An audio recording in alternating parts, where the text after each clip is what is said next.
such an honor being able to work with her. She's obviously a veteran and amazing at acting, and she's really good, amazing, nice person, very hardworking. So I'm really grateful for that. Miss Lot, pagka meron pong mga bago na mga artista, ano po yung lagi nyo sinasabi sa kanila? First of all, you have to know why you're... I'm sorry naman, kuya. Oh, sorry. Ito pala yung POV natin. Oh, hindi na. Well, like what I told Geraldine, I said, everything that you do when you're acting should come from the heart. Otherwise, it won't work. So, may lagi kong sinasabi sa kanila, kailangan mahalin mo, you have to love your work. Yes. So that you can always, do good and do better than the last one. Natutuwa ka ba, Miss Lot? Kasi imagine mo, may pelikula agad kayo ng March. We had a great MMFF run this year. And after that, parang narinig ko, may mga producer na 6 na local films a month. As an actress, how do you feel about that? It's wonderful. You know, I watched When I Met You in Tokyo, January 1 with my kids and my husband. And puno ang sinihan. Talagang almost all theaters in Rockwell were full. So, nakakatuwa na makita that may audience tayo and they're enjoying the films that were shown this MMF. Ma'am, sa especially ni Ate B, sabi niya, ang kanya talagang purpose is bumalik ang mga tao sa sinihan. Oo. As you can see, talagang bumalik na. Opo, that's right. And nakikita niyo din naman parang nagbayanihan lahat, di ba? Lahat ng mga pelikula, lahat ng mga artista, pag nakikita sila sa mga sinihan, promote, like, nagtutulungan. Kumbaga, talagang tulungan lahat. And I think we should have more of this. Kasi sa atin din, sa industriya din natin magagaling yung enthusiasm and then mahahawa na yung public and, and then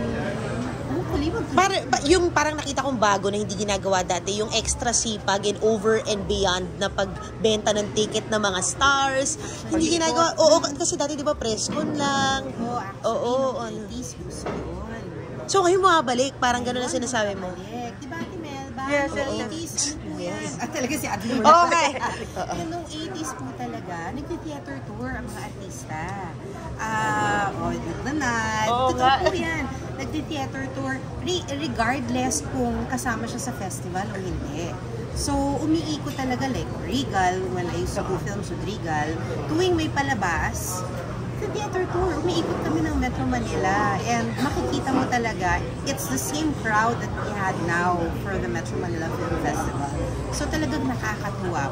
Sana magtuloy-tuloy. Oo, I mean, now that you also said it, I'm sure talagang extra, di ba, extra push para sa mga kagaya yung mga aktor and talents talaga to do that. Because that was one thing na bago na nakita natin again this year. I think it's also the quality of films that were shown, hindi ba? So, lahat mo talaga, they made sure na gumawa ng talagang maganda at magandang pelikula na may enjoy ng lahat. At iba-ibang genre kasi, diba? The Christmas, how's your Christmas? Ikaw din Panong Pasko?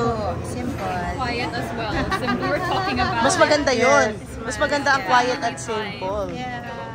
At nakapag MMFF ka nga pala with your family. Yeah. Opo. Ano yung forecast mo for your projects this year? You have a television show, you have a film in March. Ano pa po yung nyo? Kayo ni Janine, wala ba? Wala pa for now. But, basta tuloy-tuloy lang paggawa nating lahat, right? Dahil ang dami naman nagpipitch ng storya. Anong storya yung sa'yo? Para magka mother and daughter tandem kayo doon. Magka mag-anak man kayo sa film o hindi. Whatever comes, so sa magandang storya. What tickles your fancy right now? What interests you right now? I've been known to do drama all the time, so maybe a comedy film, something different, diba? Kasi para may iba naman. Lighthearted. Miss Lot, may nabasa lang kasi ako na parang you finally met your biological father. Matagal na Yes, pero anong feeling ngayon? Na kumpleto ka na ba? I mean, ang ganda ng papamasko sa inyo kasi 2023, di ba? This Christmas, mas kumpleto ba? Mas masaya ka ba na nakita mo na siya? Hindi po, matagal na pa, Melbs. Nung ano pa po, 2009? Pero umuwi siya dito, unang uwi niya was 2013. Okay. And then pangalawang uwi niya yung last year. Kasi 2024 na yun, diba? So last year, ng summer last year. So, marami kasi yung nagulat dun sa sinabi ni Ate B na siya man ay nagulat na siya yung tinanghal na Best Actress ng Emmy. How did you feel knowing na nakasama mo siya doon sa Actually, wala po talaga kaming eksena kasi sila Miss Vilma po, Japan sila, kami yung Manila.